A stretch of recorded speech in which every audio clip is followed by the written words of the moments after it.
ಮಾವಿನಕಾಯಿ ಒಂದು ಅರ್ಧ ಬಟ್ಲು, ತೆಂಗಿನಕಾಯಿ ಒಂದು ಅರ್ಧ ಬಟ್ಲು,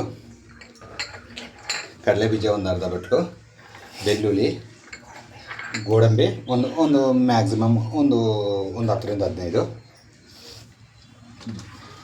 ಕಡಲೆಬೇಳೆ, ಉದ್ದಿನಬೇಳೆ, 1 ಸ್ಪೂನ್ ಸಾಸಿವೆ. ನನಗೆ ಇದೇನು ಕಿತ್ಕೊಂಡಿದ್ದೀನಿ ಅಂದರೆ ಇದರಲ್ಲಿ ಹುಳಿ ಇಲ್ಲ ಅಂದ್ಬಿಟ್ಟು ಇದೊಂದು ಚೂರು ಹುಳಿ ನಮಗೆ ಬೇಕಾಗಿದೆ. ಈ ಎಕ್ಸ್ಟ್ರಾ ಒಂದು ಸ್ವಲ್ಪ ನಿಂಬೆಹಣ್ಣು ಎತ್ಕೊಂಡಿದ್ದೀನಿ. ಇನ್ನು ಮಿಕ್ಕಿದ್ದು ಬೇಕಾಗಿರೋದಲ್ಲ ಮಾಮೂಲಿ ನೀವು ನೋಡಿದ್ರಲ್ಲ ಆ ಥರ ಕ್ಯಾಪ್ಸಿಕಮ್ ಮಾತ್ರ ಎಕ್ಸ್ಟ್ರಾ ಹಾಕ್ತಾಯಿದ್ದೀನಿ. ಅದು ಟೇಸ್ಟ್ ಚೆನ್ನಾಗಿ ಬರುತ್ತೆ. ಇಷ್ಟು ಒಂದು ಸ್ವಲ್ಪ ರೆಡಿ ಮಾಡ್ಕೊಂಬಿಟ್ರೆ ನಿಮಗೆ ಕೆಲಸ ಈಸಿ ಆಗುತ್ತೆ. ಇಲ್ಲಿ ನೋಡಿ, ಬೆಳ್ಳುಳ್ಳಿ, ಮೆಣಸಿನ್ಕಾಯಿ, ಸ್ವಲ್ಪ ಜೀರಿಗೆ ಹಾಕ್ಕೊಂಡು ಕುಟ್ಕೊಂಡಿದ್ದೀನಿ. ಒಂದು ದಾರ ಉಪ್ಪು ಹಾಕಿದ್ರೆ ಬೆಟರು. ನಿಮಗೆ ಇಲ್ಲ ಲಾಸ್ಟಲ್ಲಿ ಉಪ್ಪು ಹಾಕೋಕ್ಕೆ ಹಾಕ್ಕೊಂಡು ಚೆಚ್ಕೊಂಡಿದ್ದು ಸಪ್ರೇಟಾಗಿ ಮಾಡ್ಕೊಳ್ಳಿ. ಇದು ನೋಡಿ, ಇಲ್ಲಿ ನೋಡಿ, ಇದು ನಿಮಗೊಂದು ಸೀಕ್ರೆಟ್ ಇದೆ. ಇದು ಯಾವುದೇ ಒಂದು ಚಿತ್ರಾನ್ನ ಮಾಡಿದ್ರೆ ಏನೋ ಒಂಥರ ಹಳದಿ ಕಲರ್ ಇರ್ತದೆ, ಬಾಯಲ್ಲಿ ಇಕ್ಕಿದ್ರೆ ಅಷ್ಟೊಂದು ಟೇಸ್ಟ್ ಸಿಗೋಲ್ಲ. ಇದರಲ್ಲಿ ಒಂದು ಸೀಕ್ರೆಟ್ ನಾನು ಆ್ಯಡ್ ಮಾಡಿದ್ದೀನಿ. ಇದರಲ್ಲಿ ಬಂದು ಧನಿಯಾ ಕಾಳು 1ರಿಂದ 2 ಸ್ಪೂನು ಇಲ್ಲ 3 ಸ್ಪೂನ್ ಹಾಕ್ಕೊಳ್ಳಿ. ಸಾಸಿವೆ 1 ಸ್ಪೂನ್ ಹಾಕ್ಕೊಳ್ಳಿ. ಮತ್ತು ಜೀರಿಗೆ ನಿಮಗೆ 1 ಸ್ಪೂನ್ ಹಾಕ್ಕೊಳ್ಳಿ. ಮತ್ತು ಇದರಲ್ಲಿ ಇನ್ನೊಂದು ಸೀಕ್ರೆಟ್ ಅನ್ನಲ್ಲ ನೋಡಿ, ಕರಿಬೇವು ಹಾಕಿ ಇದರಲ್ಲಿ ಹಾಕ್ಕೊಂಡು ಸ್ವಲ್ಪ ತರಿತರಿಯಾಗಿ ಬರಬೇಕು, ರುಬ್ಕೊಳ್ಳಿ. First stove ಹಚ್ಕೊಳ್ಳೋಣ. ಬಾಣಲಿ ಒಂದು ಇಟ್ಕೊಂಡು ಒಂದು ಅರ್ಧ ಕಪ್ ಎಣ್ಣೆ ನೋಡಿ, ಉದ್ದಿನಬೇಳೆ,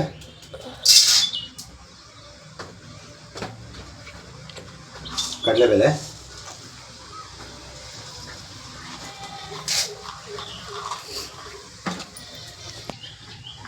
ಕಡಲೆಬೀಜ ನಾನು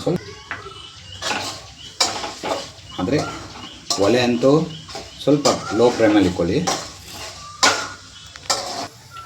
ಈಗ 1 ಸ್ಪೂನು ಸಾಸಿವೆ ಹಾಕ್ಕೊಳ್ಳಿ. ನೆಕ್ಸ್ಟು ಅದರ ಜೊತೆಗೆ ಸ್ವಲ್ಪ ಜೀರಿಗೆ, ಯಾಕಂದರೆ ಎಲ್ಲದರಲ್ಲಿ ಜೀರಿಗೆ ಆ್ಯಡ್ ಮಾಡಿರ್ತೀವಿ. ಸ್ವಲ್ಪ ಜೀರಿಗೆ ಹಾಕ್ಕೊಳ್ಳಿ, ಸಾಸಿವೆ ಹಾಕ್ಕೊಳ್ಳಿ. ನೆಕ್ಸ್ಟು ಅದರ ಜೊತೆಗೆ ಸ್ವಲ್ಪ ಜೀರಿಗೆ, ಯಾಕಂದರೆ ಎಲ್ಲದರಲ್ಲಿ ಜೀರಿಗೆ ಆ್ಯಡ್ ಮಾಡಿರ್ತೀವಿ. ಸ್ವಲ್ಪ ಜೀರಿಗೆ ಹಾಕ್ಕೊಳ್ಳಿ.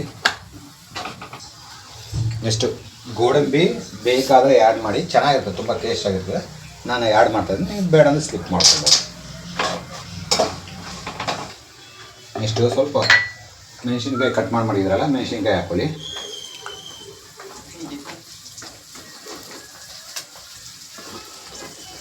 ಮತ್ತು ಜೊತೆಗೆ ಶುಂಠಿ ಒಂದು ಸ್ವಲ್ಪ ಮಾಡಿದ್ದೀನಿ, ತುರಿದಿಟ್ಕೊಂಡಿದ್ದೀನಿ. ಕೆಲವ್ರು ಬೇಕಂದರೆ ಮಿಕ್ಸಿಯಲ್ಲಿ ಬೇಕಂದ್ರೆ ಹಾಕ್ಕೊಬೋದು. ಬಾಯಿಗೆ ಸಿಕ್ಕಂಗಿದ್ರೆ ಚೆನ್ನಾಗಿರ್ತದೆ, ಹಾಕ್ಕೊಳ್ಳಿ. ನೆಕ್ಸ್ಟು ಕ್ಯಾಪ್ಸಿಕಮ್ ಚೆನ್ನಾಗಿರ್ತದೆ, ಬಟ್ ನಾನು ಆ್ಯಡ್ ಮಾಡ್ತಾಯಿದ್ದೀನಿ. ನೀವು ಬೇಕಾದರೆ ಆ್ಯಡ್ ಮಾಡ್ಬೋದು, ಸ್ಲಿಪ್ ಮಾಡ್ಬೋದು. ಅದು ತುಂಬ ಚೆನ್ನಾಗಿರುತ್ತೆ ಆ್ಯಡ್ ಮಾಡಿದ್ರೆ. ನೆಕ್ಸ್ಟು ಕರಿಬೇವು ಜೊತೆಗೆ ಹಾಕ್ಕೊಂಡು ಲಾಸ್ಟಿಗೆ ಹಾಕ್ತಾಯಿದ್ದೀನಿ. ಸ್ವಲ್ಪ ಚೆನ್ನಾಗಿರ್ತದೆ. ಅಷ್ಟೇ ಹಾಕ್ಬಿಟ್ರೆ ನಿಮಗೆ ಧೂಳು ಥರ ಆಗುತ್ತದೆ. ಸ್ವಲ್ಪ ಸ್ಟವ್ ಲೋ ಫ್ಲೇಮ್ನಲ್ಲಿ ಇದ್ದರೆ ಸ್ವಲ್ಪ ಫ್ರೈ ಮಾಡ್ಕೊಳ್ಳಿ. ನೆಕ್ಸ್ಟು ಈರುಳ್ಳಿ ಆ್ಯಡ್ ಮಾಡಿಬಿಡಿ.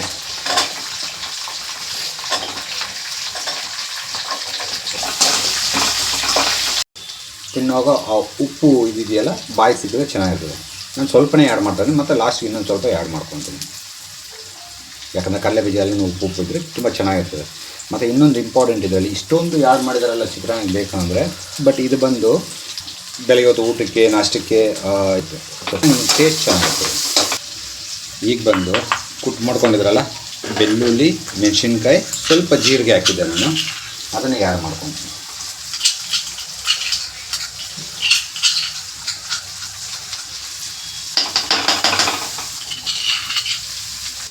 ಅದ್ರ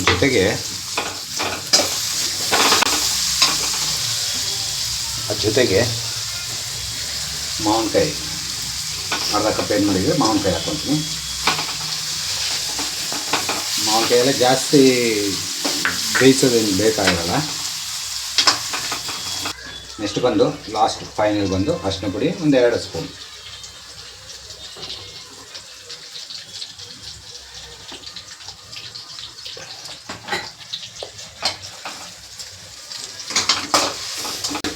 ಅರಿಶಿನ ಪುಡಿ ಸ್ವಲ್ಪ ಚೆನ್ನಾಗಿರೋದು ಹಾಕಿದ್ರೆ ಚೆನ್ನಾಗಿ ಕಲರ್ ಬರುತ್ತೆ ನಮಗೆ. ಈಗ ನಾವು ರುಬ್ಬಿ ಏನು ಮಡಗಿದ್ದೀವಿ ಇದನ್ನು ಗರಿ ಗರಿ ಅಂದರೆ ಜಾಸ್ತಿ ನುಣ್ಣಗಲ್ಲ ಬೇಡ, ಬಾಯಿಗೆ ಸಿಗಬೇಕು ಇದು. ಅದು ಆ ಥರ ಇದ್ದರೆ ತುಂಬ ಚೆನ್ನಾಗಿರ್ತದೆ, ಟೇಸ್ಟು ಚೆನ್ನಾಗಿರ್ತದೆ. ಆಗಿದ್ದ ನಮಗೆ ಕಡಲೆ ಬೀಜ ಮತ್ತು ಇದೆಲ್ಲ ಏನು ಸಿಗುತ್ತೋ ತುಂಬಾ ಟೇಸ್ಟಿಂಗ್ ಇರ್ತದೆ. ಹಾಂ, ಅದಾದಮೇಲೆ ಸ್ವಲ್ಪ ಸ್ಟವ್ ಸ್ವಲ್ಪ ಲೋ, ಆ ಕಡೆ ಜಾಸ್ತಿನೂ ಇಲ್ಲ, ಆ ಕಡೆ ಕಮ್ಮಿನೂ ಇಲ್ಲ, ಮೀಡಿಯಮ್ ಆಗಿದ್ದೀನಿ. ಯಾಕಂದರೆ ಸೀದಾ ಹೋಗ್ಬಿಡ್ತದೆ, ಇಲ್ಲಾಂದರೆ ಬಾಣಲಿಗೆ ಅಂಟುತ್ತೆ. ಬಟ್ ಆ ಹಸಿ ವಾಸನೆ ಹೋಗಬೇಕು. ವಾಸನೆ ಹೋಗೋವರೆಗೂ ನಿಮಗೆ ಸ್ವಲ್ಪ ಆ ಕಡೆ ಈ ಕಡೆ ಇದು ಮಾಡ್ತಾಯಿದ್ದಾರೆ. ಎಣ್ಣೆ ಬಿಟ್ಟ ತಕ್ಷಣ ಸ್ವಲ್ಪ ಕಾಯಿ ಏನು ತುರಿದು ಮಾಡ್ಕೊಂಡಿದೆಯಾ ಒಂದು ಕಾಯಿ ಹಾಕ್ಬಿಟ್ರೆ ಪರವಾಗಿಲ್ಲ, ಚೆನ್ನಾಗಿರ್ತದೆ. ಸ್ವಲ್ಪ ಜಾಸ್ತಿ ಕಾಯಿ ಬೇಯಿಸೋದಂಥ ಏನು ಅವಶ್ಯಕತೆ ಇಲ್ಲ, ಸ್ವಲ್ಪ ಟೇಸ್ಟ್ಗೆ ಹಾಕ್ಬೋದು ಅಷ್ಟೇ. ಕೊಬ್ಬರಿ ಚೆನ್ನಾಗಿ ಮಿಕ್ಸ್ ಆದಮೇಲೆ ಆ ವಾಸನೆ ಏನಿದೆ ನೋಡಿ, ಆ ವಾಸನೆ ನಮಗೆ ತುಂಬ ಚೆನ್ನಾಗಿ ಒಂಥರ ಅದು ಚಿತ್ರಾನ್ನ ವಾಸನೆ ಅಂತ ಏನೋ ಒಂಥರ ಗಮ್ಮಂತ ಚೆನ್ನಾಗಿ ಸೂಪರಾಗಿ ಬರ್ತದೆ ವಾಸನೆ. ಸ್ಮೆಲ್ಲಂತೂ ಸಕ್ಕತ್ತಾಗಿ ಬರ್ತಾಯಿದೆ.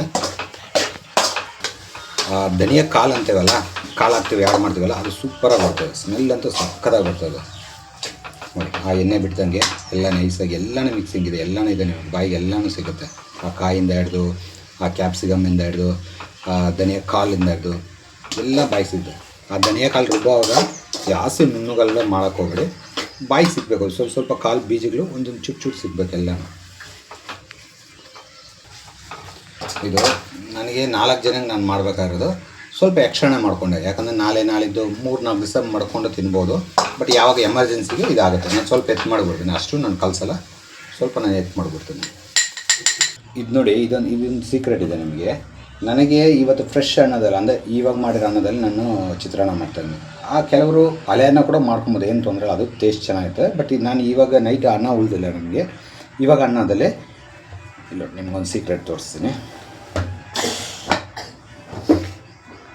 ಇದು ನೋಡಿ, ನಿಮಗೆ ಅನ್ನ ಕಲರು ಚೇಂಜ್ ಆಗಿ ಅನಿಸ್ತದೆ.